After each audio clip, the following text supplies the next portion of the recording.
Well, hello, and welcome to Work Well with Stephanie Wolfe, brought to you by the Whole Food Health Coach, LLC, where we make your goals our goals, and you're never alone on your wellness journey. Experience the information, inspiration, and collaboration of our Coach in Your Corner partnership. My name is Stephanie Wolfe. I'm a national board-certified health and wellness coach and proud owner of the Whole Food Health Coach, now in its 9th year, and 5-time winner of the Best of Gwinnett Award in endocrinology, diabetes, and metabolism practices. Rachel, Sherry, and I invite you to visit WholeFoodHealthCoach.com to set up your 60-minute healthy living assessment. Our award-winning 3-phase program is changing lives.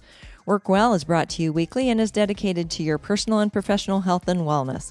I offer examples from my own life, health, marriage, family, and business. I share my research, my opinion, and my faith, designed to bring you compelling content, engaging challenges, and practical body, soul, and spirit support on your wellness journey.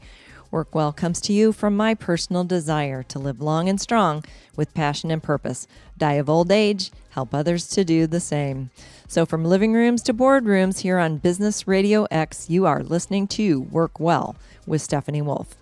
Okay, let's do this. I love to start with a funny. Today's funny is called Doing Nothing. A crow was sitting in a tree doing nothing all day. A small rabbit saw the crow and asked him, "Can I also sit like you and do nothing all day long?" The crow answered, "Sure, why not?" So the rabbit sat on the ground below the crow and rested. All of a sudden, a fox appeared, jumped on the rabbit, and ate it. The moral of the story: to be sitting and doing nothing, you must be sitting very, very high up. Okay, well, if you've been listening to this podcast, you know that every week I seek to offer you some information and inspiration. I love to encourage you to challenge yourself, change something, improve something, let go of something, pick up something, start something, restart something. And I love that we did that beginning in January. We talked about new beginnings. February, heart health. March, we talked about your marriage, the Marvelous Marriage Marathon month with my husband, Jack. In April, we did some spring cleaning. In May, we focused on women's health. In June, we focused on men's health. In July, aging gracefully for my birthday. And in August, we just finished personal development, leaning on the back to school theme. And this month, we are falling forward. So for the month of September, happy fall, y'all. So this month we're going to fall forward. Our theme is going to be based on self-care. And today, going to work well. So go to work well, play well with others, fit forward. That's some of the things that you're going to hear about this month. And in honor of Labor Day, I put away all of my white jeans, white pants, white shirts. I even changed out my iWatch and brought the navy blue out. So happy Labor Day to all of you in the workforce across America. And I'm super excited to be sharing this particular topic with you today. I'm pretty passionate about it, so forgive me. I'm just going to disclaim it right now. I'm pretty passionate about getting well, staying well, and going to work well. So I call this Work Well by Going to Work Well. So how do you get ready for work? How do you prepare? I guess I probably know how you prepare physically: shower, shave, makeup, lotion, hair, teeth brushed. Maybe you eat the breakfast of champions or something approved by your health coach. But there are a lot of other things that go into play as far as getting to work, and especially going to work well. So how can we prepare mentally and emotionally for our day? So do you take time to do what I call the on-ramp at the beginning of your day and the off-ramp at the end of your day? I teach my clients that a lot. So if you don't, maybe today's message can help just a little bit. But let's start with mentally. So the alarm wakes me up to, mostly it's a piano music. I enjoy that versus the clanging of an alarm that starts my day in a panic. So there's your first tip, to pick some music that can wake you up, softly waking. And so while my brain is waking up to meet the day, I tell myself what day of the week it is and the date. I kind of just go through that. My mental state in the morning is always, today is Thursday. And then I mentally work through my list of duties for the day, maybe some of the appointments that are on my schedule. I plan for maybe the evening or dinner. just in my mind before I actually even get out of bed. And then emotionally, a lot of times we try to meet the day, and we can be pretty discouraged, I suppose, sometimes about the day. But I try to greet the day with a smile and tell myself something positive about the day. Like, today is going to be great. I'm going to be sharing a message with my listeners about self-care. And I love, yesterday was great, but today is going to be so amazing that it'll make yesterday jealous. And then physically, I stretch my muscles, drink a bit of water from the glass that I place by my bedside before I go to bed every night.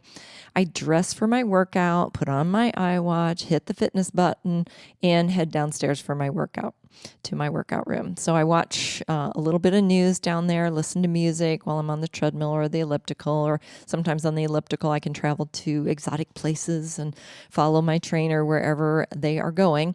And about 60 minutes later, I come back upstairs, turn on the coffee machine, and hit the shower. A lot of times just tell Google to play some Toby Mac or A Third Day or Casting Crowns while I'm getting dressed. And then I pack and kind of plan out my lunch, grab my gear, and make the long journey from my kitchen to my home office, never getting in the car, my poor car. Doesn't get driven very much. And, most of you probably have a long drive and don't have that benefit of working from home. I used to, and when I did, I know I would kiss the hubs goodbye, longingly peering into his eyes, lamenting the hours that we would be apart, and make my way towards Atlanta I-85, 6 to 8 lanes of traffic and on-ramps and off-ramps. So before I know it, especially for those of you that are making this journey, we might need to refocus our emotional and mental preparation all over again, because it can be hard to maintain some of that, the stress level, lower stress level if you're in traffic. So stress level rises, and it can take a lot out of us even before our workday begins. So physically, I just want to arrive alive. Most of us feel that way, and it is work sometimes just to get to work if you live in a high traffic city. And I feel for you, really do, that those of you that have to take that trip every day, 5 days a week. I just walk from my room to my other room, and there's a lot less traffic, but I remember it well when I used to have to make that journey. And I want you to know that I care. That's why I wanted to start there with our Work Well thoughts for this particular podcast. So what can you do to make the journey less stressful? Well, self-care can bring joy to your journey if you want, and if you're focused on that. So you could listen to Laugh USA, clean comedy, or listen to upbeat 60s Beach Boys music or beach music in general. And of course, you could listen to your favorite uplifting podcast, Work Well with Stephanie Wolfe, for example, and or anything motivational that will lift up your spirits, because that's the whole focus of this thought.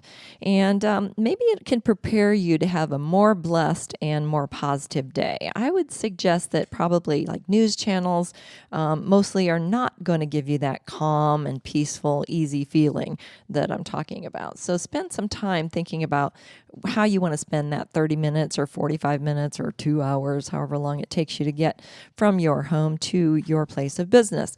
So during our country's health environment a few years ago, the company that I was contracted with required some added measures to assure the safety of the workplace, and I really appreciated that.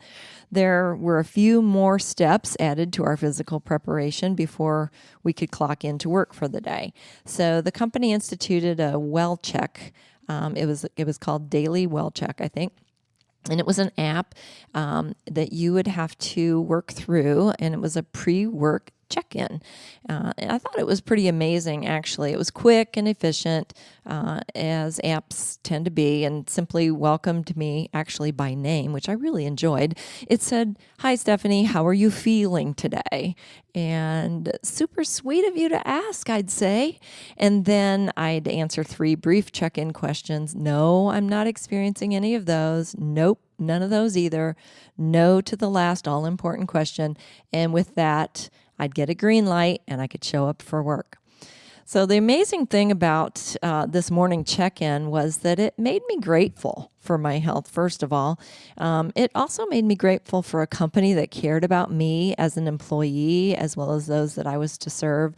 And the daily well check, I think, actually helped me to maintain that mental and emotional preparation, or make some mental and emotional preparation as well as my physical preparation to work well. So to me, it was a win-win-win. I really appreciated their care for our well-being and the safety measures they put in place for us. In fact, I found them so valuable that I created my own version of my check-in with myself daily, and keeping it, with my mental health. And I've helped a lot of others to do the same, just asking yourself some questions and digging in to how you're feeling. What's your temperature for that day? How's your heart rate? Is it racing? Can you slow down enough to take a minute and just really appreciate being well and being healthy? And any other questions like that you might want to ask yourself.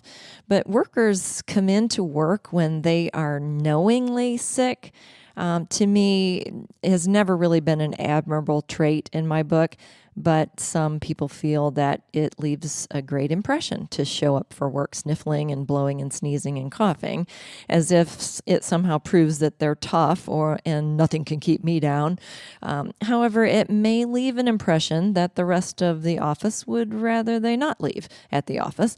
And even bosses working with them wouldn't see it probably as a hero move. So especially during cold and flu season, which we are, entering at this point in fall.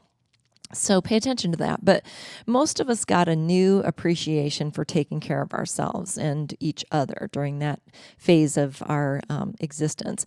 But most of us are not cavalier these days, maybe like we used to be.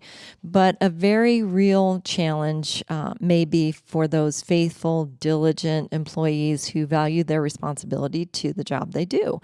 And I appreciate that. So I'm not disparaging that.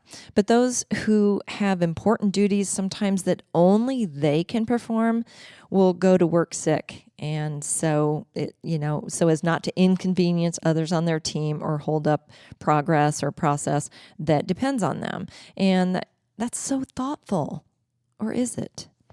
So the saddest cases, in my opinion, were those who must show up no matter how sick they are, because if they don't work, they don't eat. So those who pay requires their presence, their paycheck requires their presence, sick or well. And so their mind, they just decide they're going to go because not going is not an option. It's a necessity. So today in our current, climate and certain health crisis and any of those kind of challenges kind of weighs on me, because there are a lot of people that live under this pressure. And there were several, even during that time, young mothers, or where two, people have to carry the load for the financial household. And I certainly remember that, because I remember that pressure on me as a young mother of two, working nights at Taco Bell. I'm sorry for possibly sneezing on your burrito back in 1973, because that was just not, we just went to work. And so I used to say, I can't afford to be sick. But these days we really cannot afford to go to work sick. One may, affect us, but the other may certainly affect many. And many companies' policies offer a certain amount of sick days, and that's awesome, because that's a great benefit, and you can take them to take care of yourself and still be paid. So I love that there are companies that have that benefit. Very much appreciated, of course, by those. Those days off can go pretty fast, though. In fact, if you're a single parent, or like I said, where two incomes are a necessity, these beneficial sick days often are not used on your own sickness. It might be used on your child's, because when they're not well, then they can't go to school, and then you have to stay home with them. So it kind of brings me to another challenge, and that of daycares and their policies for picking up your sick children. Those hardships are very real. And you shouldn't have to choose between taking care of yourself, your children, or your customers and the employers that are expecting you to work for them. But family first. I understand that those things have to happen. And the questions are many, and the answers really aren't that simple. And this is only the physical side of the challenges that I'm bringing out right now. But what about the mental health challenges? Can we take time off work? How often we show up physically, but mentally and emotionally we're sick. And no one can see what's happening on the inside. No sneezing or wheezing, no nausea or vomiting, no runny nose or fever. But what if there was a daily well check for your mental health? There probably is an app for that, but for those of you who are app creators, go for that one.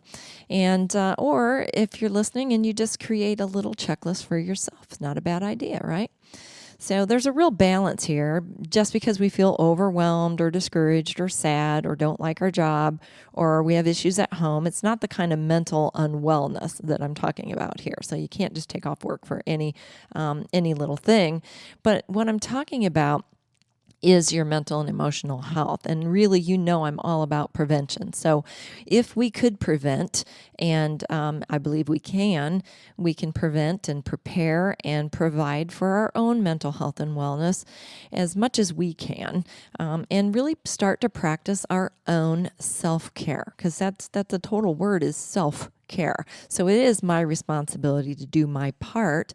There's certainly other parts out there. The medical world is a blessing, and of course our companies and the things that we do and that they offer, but also it really is our responsibility. And when I talk about that responsibility, it's a two-way street. So the employer and employees are both responsible. So the bottom line is the bottom line for both sides. I'm not sure I could say that again. So hopefully you got that. But we work because we need the money to pay our bills, to buy our groceries, put gas in our car, kids' sports, medical needs that aren't covered, and hopefully save for vacations or kids' college. So our livelihood is connected to us going to work. So the bottom line is if we don't work, we don't get paid. So really the same is true for employers, though. We work, those employers that we work for, the bottom line is if we don't show up, our jobs don't get done, or our jobs don't get done well, and the work doesn't get done, and then they don't get paid. They have to close their doors, or they can't provide the services and the products that they promise to their employee or to their those they serve.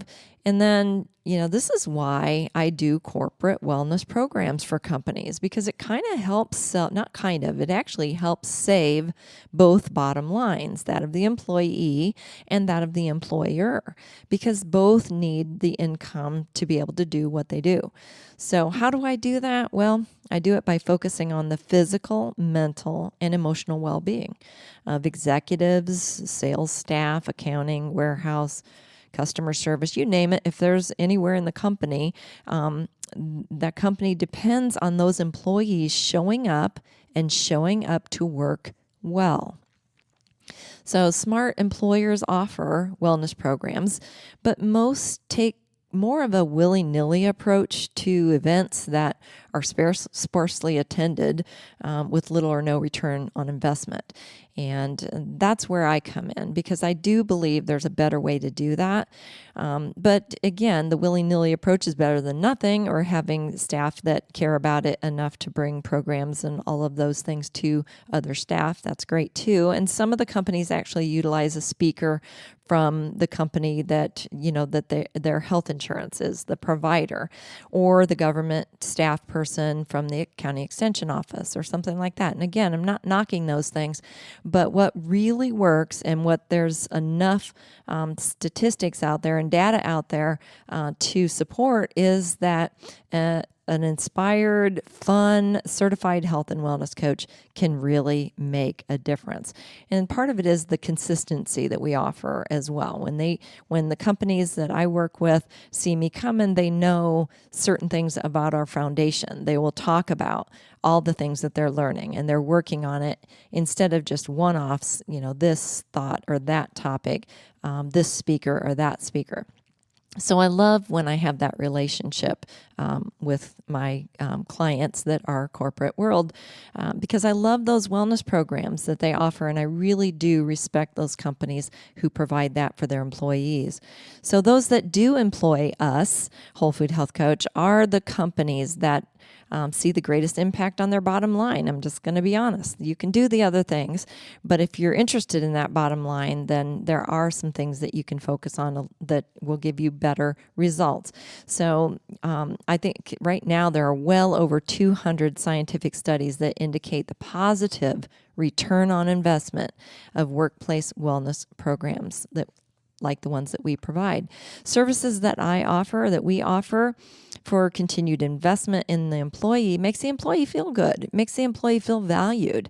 It might include a lunch and learn here or there. It might be individual coaching. Some of my companies allow for a certain number of coaching hours with me. And of course, I provide online classes, but also webinars. Sometimes they ask for a specific topic that they want me to discuss, or they want their employees to hear because maybe that's a topic that the company employees have been asking for. But I provide that science-based content for the company, and sometimes it's a hybrid approach where it might be partially in-person, partially webinar, and in-person classes as well. But the options are only limited by your imagination and maybe your budget. So the company I worked for during the pandemic actually kept my calendar very full with employees seeking time with me as a coach and us coaches who supported that company. It was a very large company. And I tell you, the fact is that company didn't miss a beat. When others were failing, complaining, losing workers, or laying off employees, or closing their doors, our clients were dropping their A1C numbers, blood pressure, cholesterol, and weight. And were increasing their fitness and their feel-good health benefits of their mental and emotional health. So they felt valued by their employers, and they showed up day after day, whether it was virtually for the one whole year, but I worked for them and was a part of that contract labor for almost 3 years actually. So, but what I know is that those people that I worked with felt supported. They felt cared for. They could share anything with me. It was all safe and secure between them and me, and they felt valued. So happy, healthy employees are the backbone of happy, healthy companies. So when companies hire me, healthy employees, healthy company, healthy bottom line, because my work with them results in improved productivity. When people feel good about themselves and they feel healthy and they feel valued, they just work better. They just care about their work more. Another thing is better concentration and focus and alertness. I helped them with sleep issues, with other kinds of issues that they were dealing with that were keeping their stress levels high. It might be work level, and it might be just their schedule and their own self-management or time management. So we dealt with a lot of that. And then fewer injuries and less human error is another one of those stats that are out there, because whether it's warehouse employees or, contractors on big jobs or those things that can be dangerous, fewer injuries when people are really focused on what they're doing and feel good about what they're doing. And then enhanced employee morale.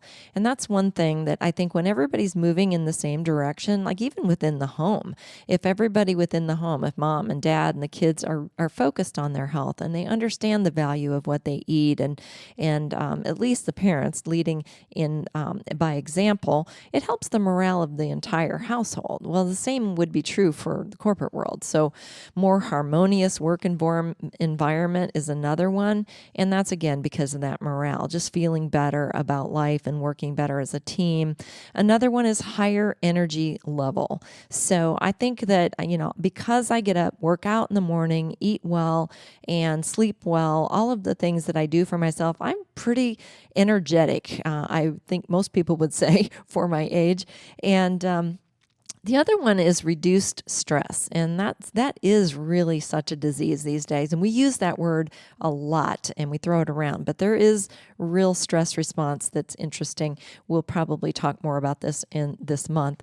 And then reduced absenteeism, lost time and fewer sick days, obviously because kids are a little more healthy too if the parents are healthy. And all of these things working together keep your employees at work. And then less employee turnover. And that's another big one, because if people feel valued and appreciated and feel cared for, they're not going to want to leave your company. And then lower health care costs, which I've been talking about the bottom line. So that is totally the bottom line. When we see A1C numbers coming down and blood pressure and cholesterol and people getting off medications along with their doctor's help and, losing weight and, just feeling better about themselves, increasing their physical fitness and all of those things, we see those healthcare costs come down. So all of these are the benefits to the employees as well as the employer's bottom line. So this month is really devoted to your self-care. So lest you think I'm just talking about corporate wellness here, it really is up to you, because a lot of companies offer these amazing programs and then a lot of people aren't taking advantage of them. So ultimately, it is your responsibility and my responsibility. You may not work for a company that cares about their employees in this way or values the health care of their workers enough to act on it anyway. So you have to care about you. You show up for everyone and everything that others may need or want or expect. Where do you fit into the equation is my question. Is there room for you on that full plate? It may be time to make room. So I ask you, do you care about yourself enough to make the necessary lifestyle behavior changes that it takes to be well and go to work well? Well, let me give you a little lifestyle medicine prescription. So if you've got your notebook and pen out like you always do, the first one is your physical self-care. And I'm going to say eat your vegetables. Eat your vegetables and your fruits. It fuels your immune system with healthy whole food nutrition, and it can provide the strength that you need when you are fighting cold and flu season or fighting worse things for your to keep your health in check. The next is minimize the refined sugars, the processed foods, the artificial ingredients. Most are devoid of nutrients anyway, and they deplete that immune system that you need to keep strong. And then drink plenty of water.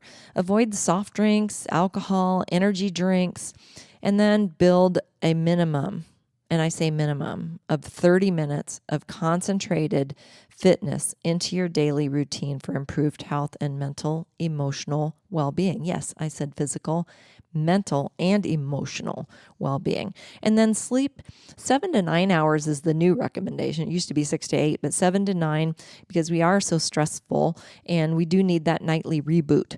I'm going to talk a little more about sleep in the coming days probably, but also I offer a sleep success webinar.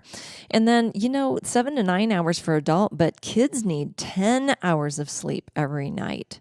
So think about that and make sure that we're all putting up our electronics at least 2 hours before bed. That's another good example that you can set for your kids. And then mental self-care is our next step here in the self-care journey. And I would say manage your stress level. More coming on this, like I said, in the coming days, but you've got to know where you're starting, kind of like watching your fuel gauge, I guess. If you're driving your car and you're running on empty, you got to do something about it. So that's what I'm talking about there. And then step away from your desk. Learning how to take care of yourself might be just standing up every hour, walking around the house, going out on your front porch or back deck and just get some fresh air for a moment. I teach some simple, crazy exercises, and I just call them fun functional fitness, FUN, and stretch to the four corners of your room. Do it 4 times a day. Make yourself a goal, set an alarm or whatever you need to. Another one is a mini mental vacation. I've taught you about this before, and that just means close your eyes and take a trip to the beach or the mountains or, a hike in the woods. Just remember something or some amazing place that you've been and just close your eyes and go there because you can see it, you can remember it. I can close my eyes and see the redwoods in California right now in my head, or the ocean. So the other one is kind of in conjunction with that, and that's to practice my 1-1-1-1.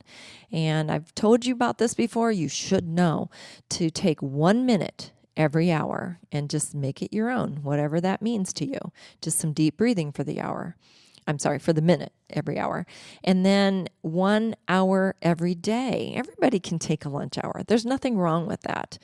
And then 1 day every week. Sunday is my sabbatical. I turn things off. I just step away, my Sabbath day, and just enjoy the day and what the day brings and not be focused on. The harder part is Sunday night, thinking about Monday morning and the things that are on my schedule. But I struggle with it just like anybody. And then the last one is 1 week a year. So 1 minute every hour, 1 hour every day, 1 day every week, 1 week every year. The other one is smile at yourself and others.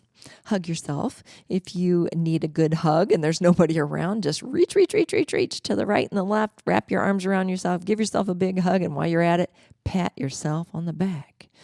The other one is just to comfort and calm yourself with words of affirmations, self-compassion, empathy towards yourself. And while you're at it, maybe offer some of that to others.